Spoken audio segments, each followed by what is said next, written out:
Welcome to Kung Fu Havoc number 2. This is part 1 of the double feature creature survival guide here. So, it's going to be titled How to Survive Paranormal and Supernatural Events and Beyond. So, like I said, I was doing this saga anyway. I don't know what videos we're up to, so each time it'll be part 1 or part 2.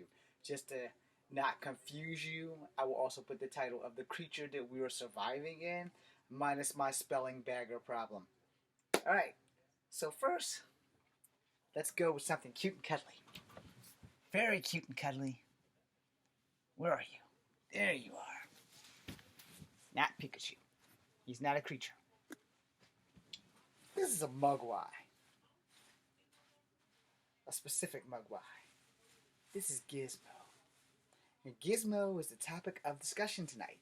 Well, not Gizmo, but what happens when you get Gizmo wet? What happens if you give Gizmo bright light, bright light, bright light? And more importantly, what happens if Gizmo's spawns eat after midnight? You get those little, ugly, nasty things known as Gremlins. That's my best interpretation of Stripes. Don't ask me to do it again. Stripe was the main antagonist in the first Gremlins movie. Brain was the second main antagonist in the second Gremlins movie.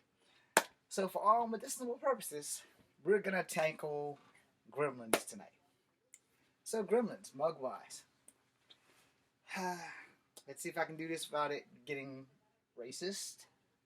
So if you've seen the original Gremlins, whatever the heck the guy's name is Billy something or another. Billy's dad gets him a present out of a Chinese store. And the old Chinaman gives Gizmo to the old man, the dad, and says, look, there are 3 rules with this Mugwai. Actually, I think the guy's grandson actually gave him the thing. I'm going to have to research that. So scratch that part. Just know that he got it from a Chinese person. Alright? That at this time and point in time sound completely racist. So to all my Chinese friends and family members and stuff like that, I apologize for that. But we're talking about Gremlins. We're not talking about the Chinese stuff. But for all medicinal purposes for the movie, if you've seen the original, he got it from a Chinese store. Alright, so he got the little Mugwai from the Chinese store and gave it to Billy. Billy shook the box rapidly and found out that probably wasn't the best idea he's had. Then he accidentally got the the Mugwai wet, and the Mugwai spawned 5 Gremlins. And those 5 Gremlins would happen to come after they unplugged the clock, and Billy accidentally fed them. And at this time, they either beat Gizmo up, they did something to Gizmo, they busted him up pretty good, and he was off in the corner somewhere while they ate, and they turned into these pods. And then when they broke out these pods, all hell broke loose. And I think they got caught in a sprinkler system.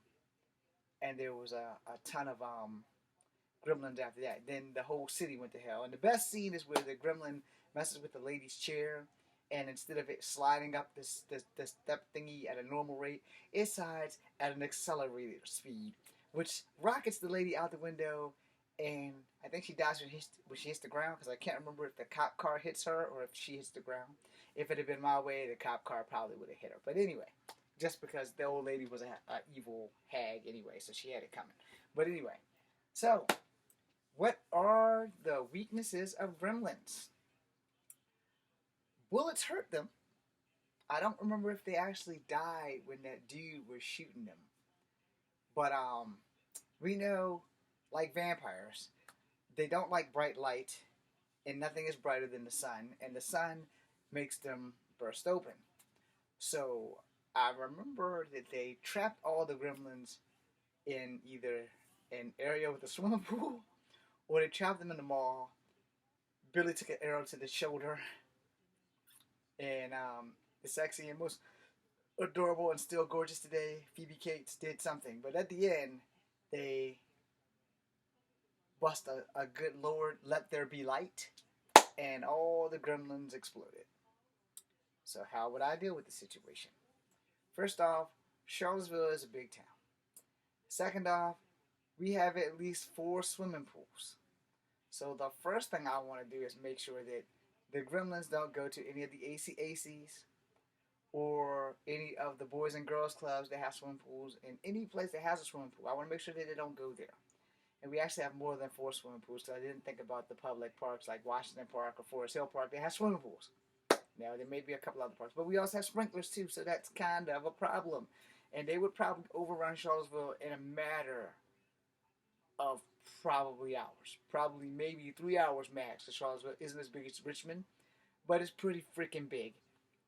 So the best thing I can tell you is that Gremlins in themselves, they're diehard, but they're not super diehard. So bullets can hurt them and slow them down, and they're only like 3 feet tall. So you could probably like bust them up. There is one probably a bad side effect is that Gremlins travel in packs. So you're gonna have to have a lot of bullets or really good shotguns. I recommend the A12. Anyway, and the AR-15. But if you have an RPG, you can probably mow some of these bastards down in one fell swoop if they're not mowing you down, because I think in the second Gremlins, I think one of them actually does get a hold of a gun. But anyway, the main thing is to make sure that if you have Gremlins, that one, it's not raining, because if it's raining, we're screwed. Two, all you have to do is last from dusk till dawn. So they don't change until midnight. So midnight, the sun usually comes up between 6 and 7. So 1, 2, 3, 1 a.m., 2 a.m., 3 a.m., 4 a.m., 5 a.m., 6 a.m., 7 a.m. So if you can last 7 hours, 7 or 8 hours, just running from them, their lifespan pretty much ends the second the sun shows up. So my advice is simple: guns, and lasted 7.5 to 8 hours to deal with the sunset. The sunrise, and then you should be able to handle them. So let's move on to Gremlins 2, the new batch. See, Brains was a smart one. He was way smarter than Stripes. He made Stripes look like a panty weight. So Brains started mixing Gremlins with chemicals, and there was one female Gremlin with these big juicy lips and like boobs and a butt. So she's irrelevant, because I think they all died. I think the only Gremlin that didn't actually die turned into a gargoyle at the end, and he was a bat, because he got into some bat stuff. But they were inside of a building full of chemicals and TV shows and all this other stuff, and they were tearing things to pieces. But there were also side effects to these Gremlins, and like in the mall, they were trapped, and Billy and the beautiful, gorgeous Phoebe Cates, who's still gorgeous to this day, they turned the lights on. It was a bit repetitive, but the way they did it wasn't as repetitive as you would think. And they had hit the switch, and all the Gremlins just started exploding, because it was light outside anyway, but they had to hit the switch for all the lights on the inside to equal the lights on the outside. But one Gremlin got out, like I said, and he turned into a statue in the daytime. So whatever the heck that was, I would say that was probably what inspired the cartoon Gargoyles. But anyway, the Gremlin, he turned to a gargoyle, and he perched on top of the roof of the building in which he was in.